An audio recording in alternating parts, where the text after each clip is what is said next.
welcome to SVG-TV News for Monday, August 12, 2019. I am Rochelle Batis with the details.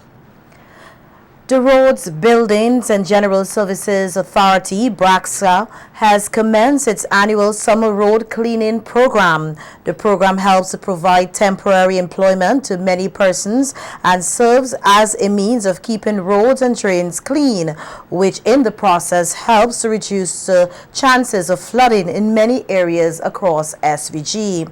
Communication Officer at BRAXA, Roxanne Millington, said the program will run for 2 weeks. Commenced its summer road cleaning program in various communities throughout St. Vincent and the Grenadines. The program is expected to run for a period of 2 weeks at a cost of approximately $2.5 million and will employ in excess of 5,000 persons. These include gangs, jobbers, and truckers. Each gang would work for a period of 7 days, and the focus would be on clearing drains and road verges. We are still experiencing problems with truckers. Sometimes we ask truckers to go and take the stuff from various communities, and we're still having problems where the trucks would go and do something else before they can pick these stuff up. So we're still experiencing that problem. Also, we want to remind persons that we are still in the hurricane season, but so far we have not had any severe weather condition affecting us here in St. Vincent and the Grenadines. But this does not mean that we should become complacent.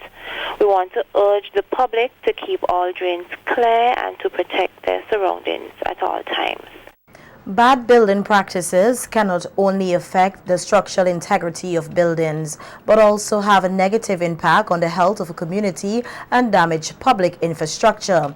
SVG-TV's Bavin Oliver explored these issues during a recent interview with engineer at the Physical Planning Unit, Desmond Pompey, and files this report. Being a good neighbor is more than extending common courtesy with one another. It also relates to avoiding practices which can cause harm, and some persons unknowingly create inconveniences to others, including their neighbors, through bad construction practices which can damage public infrastructure and potentially harm others. Engineer at the Physical Planning Unit, Desmond Pompey, said runoff from neighbors' property is one of the areas of concern. Every effort should be made to drain runoff primarily from your building structure into a collection system, drain collection system, which is either by the roadway or some drainage system in the subdivisions. And so the whole idea, and if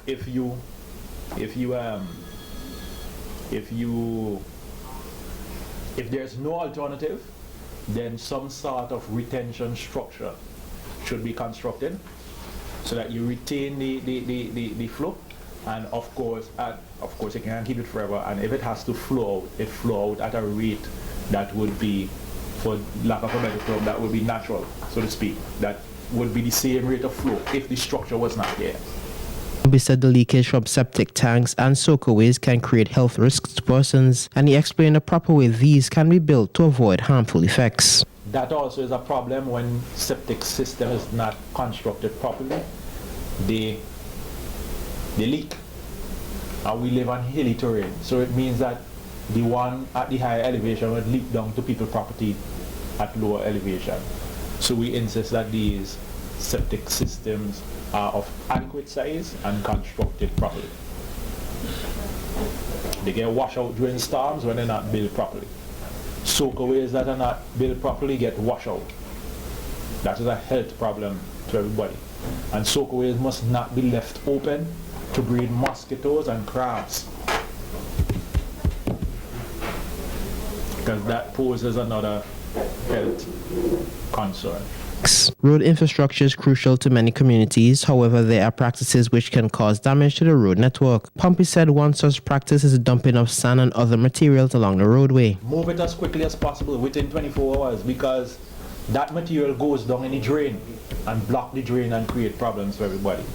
And that is why we had asked for the site plan showing where you're going to store your stone, your mixer, and that sort of thing. Men say we're giving them extra work to do. But then, so that when we go on site, we know where things to, or at least we know you're considerate.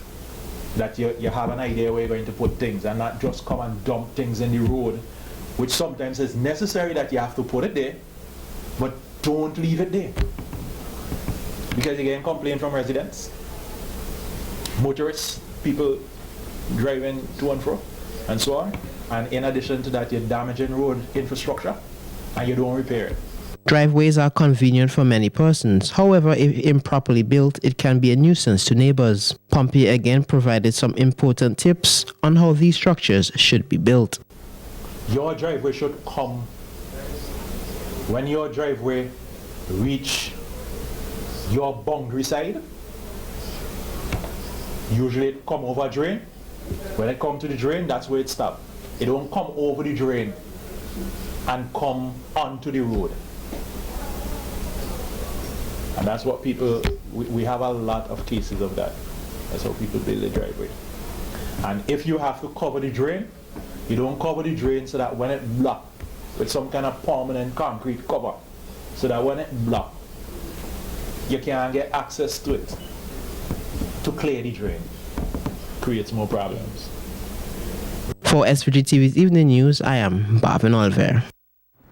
A 3-day shelter and shelter management workshop will be hosted here this week by the National Emergency Management Organization, NEMO. The workshop, which will commence tomorrow, August 13th, will be held in collaboration with the United States Agency for International Development, SVG Red Cross Society, the Ministry of Education, and the Ministry of National Mobilization.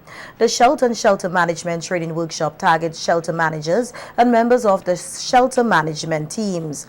NEMO said the objectives of the workshop are to train key personnel about the principles governing the management of an emergency shelter, roles and responsibilities of shelter management teams and shelterees, the use of the various record-keeping forms, dealing with psychosocial issues that may arise during the activation of an emergency shelter, child protection in emergencies, and the Return to Happiness program.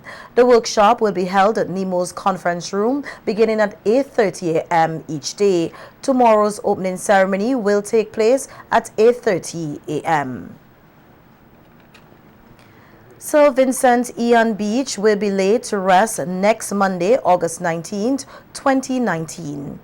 Before the funeral service at the Methodist Church in Kingston, his body will lie in state at the House of Assembly from 9 a.m. to 1 p.m. for viewing by officials and members of the general public. The funeral service is expected to commence at 2 p.m. As a mark of respect, the Cabinet Secretary said all flags throughout the state will be flown at half-mast on the funeral day, Monday, August 19th. Sir Vincent died last Monday, August 5th, at his home at Spring Estate after a period of illness. He was a former Minister of Government and former Member of Parliament for North Central Windward and South Windward. St. Vincent and the Grenadines representatives to Kari Festa 14 in Trinidad have been confirmed. The 54-member-strong contingent will be headed by Ashford Wood of the Carnival Development Corporation. Kari Festa 14 opens on Friday, August 16th at Queen's Park Savannah in Trinidad. Committee member for SVG Kari Festa 14 delegation, Rodney Small, told SVG-TV News that SVG will be well represented at the cultural showcase in Trinidad.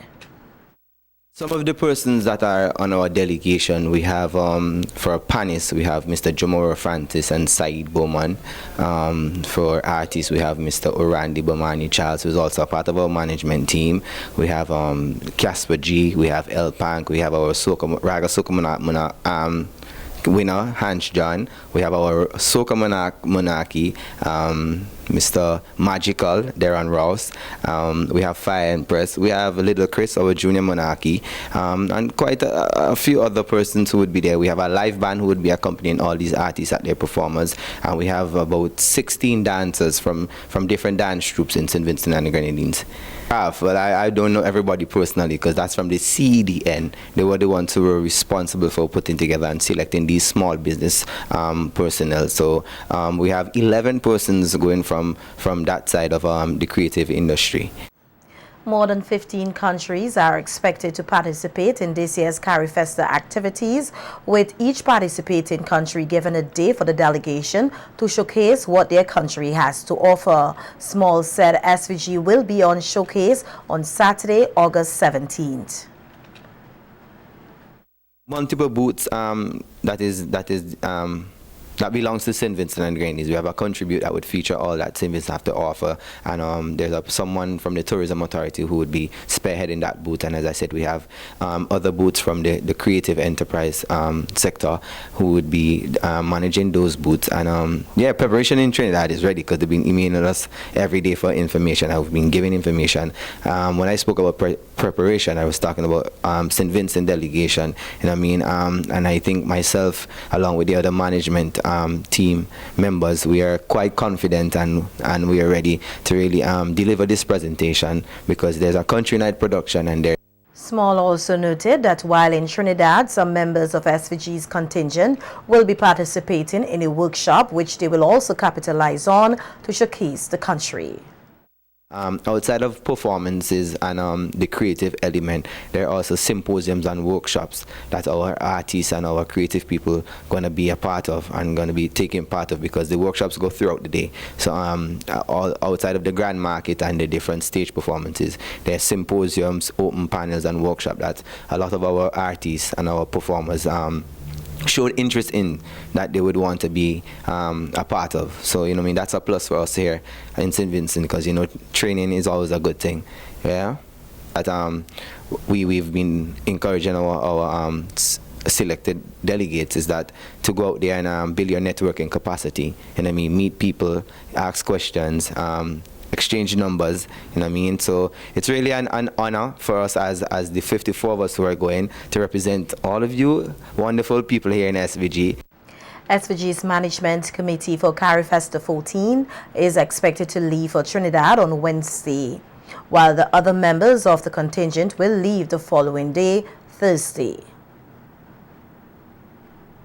Bragging about SVG's strong rum is being discouraged by retired public servant Laura Brown, who was the keynote speaker at the recently held Caribbean Union of Teachers Women's Conference. Anthony Brown, who was at the time addressing the issue of social problems that have been made norms in society, said while SVG produces strong rum, it should not be promoted or celebrated.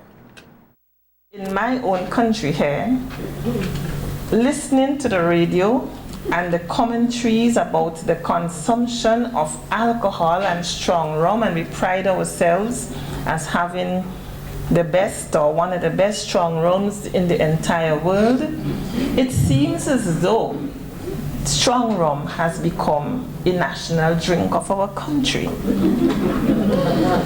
And we ignore the dangers. But